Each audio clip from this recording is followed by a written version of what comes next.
Welcome to Protrain's management training video. In this video, the topic of discussion is how to build a team for performance, with emphasis on a multicultural setting.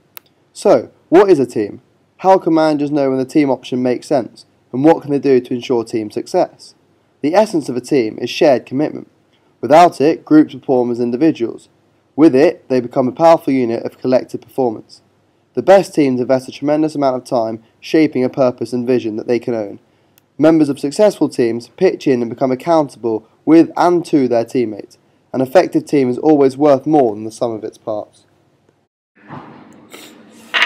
The recruitment process begins with the collection and vetting through resumes. The most appealing resumes are then shortlisted according to the job specification. Shortlisted applicants are then asked to come in for an interview.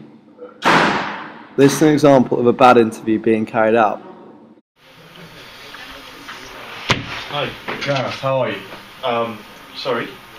Gareth, how are you doing? Sorry, I've been at lunch. No, sorry, I'm not Gaff. Yeah, I'm Jeremy. Is he Sven? Lindsay? Yeah, I think he's right here. The second interview. Sorry, no worries. So, can you tell me a bit about yourself? Tell me a bit about your past experience in this line of service? Yeah, sure. Well, before coming to university, I actually worked in a multinational back home. And, in the multinational, we had the different experiences of working in groups, as well as working together with people of different sort of cultures. Right. And apart from that, I studied in the UK, in Malta sort of university. So with that, I've also had the experience of actually mixing with people of different cultures. Yeah, I mean, it's clear you've been over to the UK. I mean, your English is very good. Obviously, you don't look like you're from around here. This is an example of a good interview being carried out. Please take notes of the questions being asked are the basic questions that are required to build a team in a multicultural setting. I can see from your resume that you have relatively good work experience. What are your key achievements to date? When I first started. Yeah, that's very good. And why did you end up leaving this job? Well, I wanted progression. I wanted to further my managerial career. I wanted to move on. As everyone does. Yeah. Okay. And would you be comfortable working in a multicultural environment? I've never worked in a multicultural. I would be able to fit myself into a multicultural environment. Okay. Thank you. Thank you very much. After the selection is over and the team is formed, the ground rules regarding discipline must be made.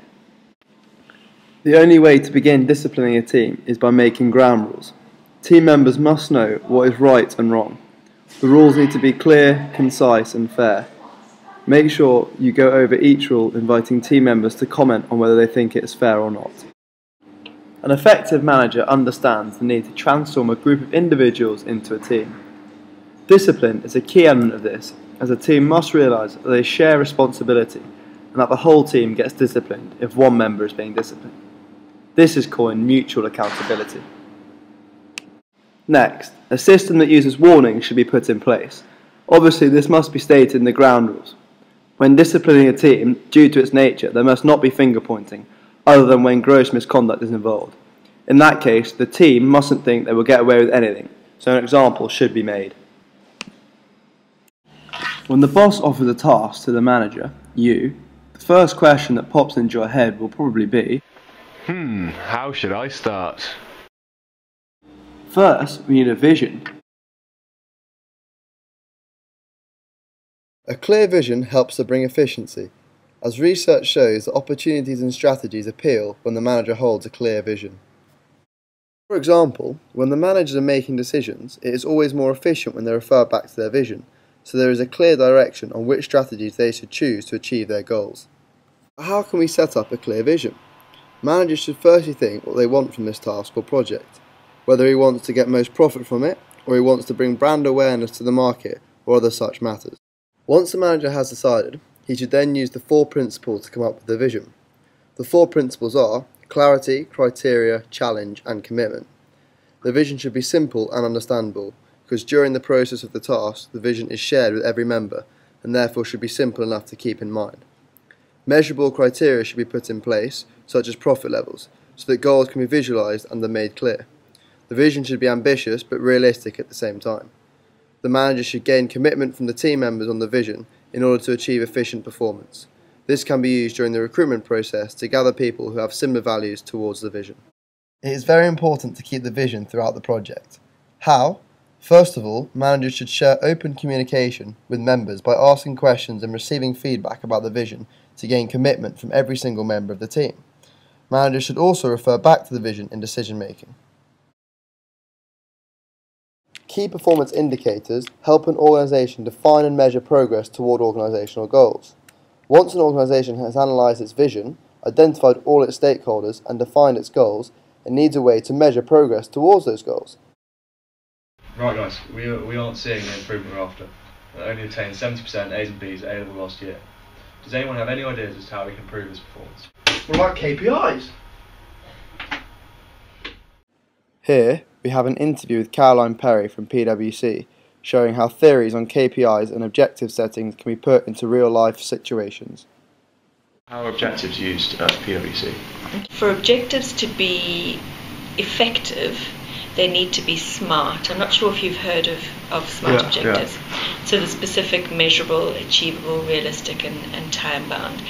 That is really important because objectives can sometimes be a bit meaningless if they're not set correctly. And if they are meaningless, no one takes any notice of them, and actually day-to-day activities just get in the way of them and they're not achieved at all. So when I say specific, the individual needs to know exactly what it is that they are required to achieve. So they mustn't be ambiguous at all, and they need to know what it is they need to achieve, how they're going to go about achieving it, what time frame it needs to be achieved in. Measurable, you need to be able to measure them, either in number terms or percentage terms or straight yes or no terms. If they're not measurable, you've got no idea whether you're actually making progress or whether you're achieving them. And again, you lose motivation. So you need to know where you are against your objectives. They need to be realistic, but at the same time, they need to be achievable. So you need to be able to stretch yourself in order to achieve them, but at the same time, they mustn't be so far kind of out of reach that they then become demotivating. And the same the other way. So if they're too easy to achieve, people lose motivation. Yeah. And then the final one was time bound. So they've got to have a definite start period, definite finishing period, and be set for a fixed amount of time.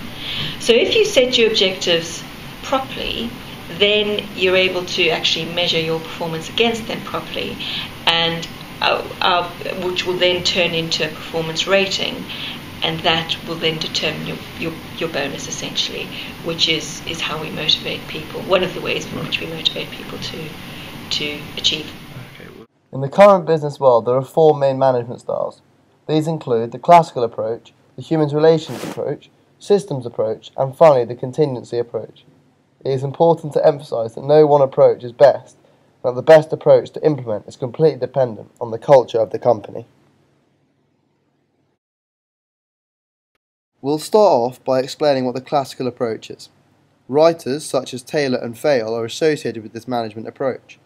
The classical approach is focused on understanding of the organisation and how its methods of working can be improved. Identification of objectives would lead to the clarification of purposes and responsibilities at all levels of the organisation and to use the most effective structure. Attention is also given to the division of work, clear definition of duties, as well as maintaining specialisation and coordination.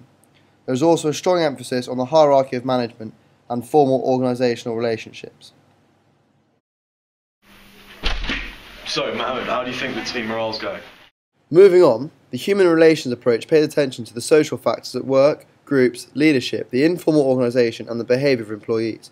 The human relations approach is based around findings from the Hawthorne experiments, which include that productivity increases if managers pay extra attention to employees. Systems management is a combination of human relations and the classical approach, with an importance placed on the socio-technical system. Attention is focused on total work organisation and the interrelationships of structure and behaviour. Contingency approach states that there is no best design of an organisation. The formation of structure, management and success of the organisation is dependent upon a range of situational variables. A motivated staff is undoubtedly a critical element when building a team for performance. Even a highly skilled workforce will not perform to its maximum ability because productivity will be reduced. To be effective, managers need to understand what motivates employees within the context of the roles they perform. Of all the functions a manager performs, motivating employees is arguably the most complex. This is due, in part, to the fact that what motivates employees changes constantly. We are glad you found our video useful and wish you the best of luck in building a successful team.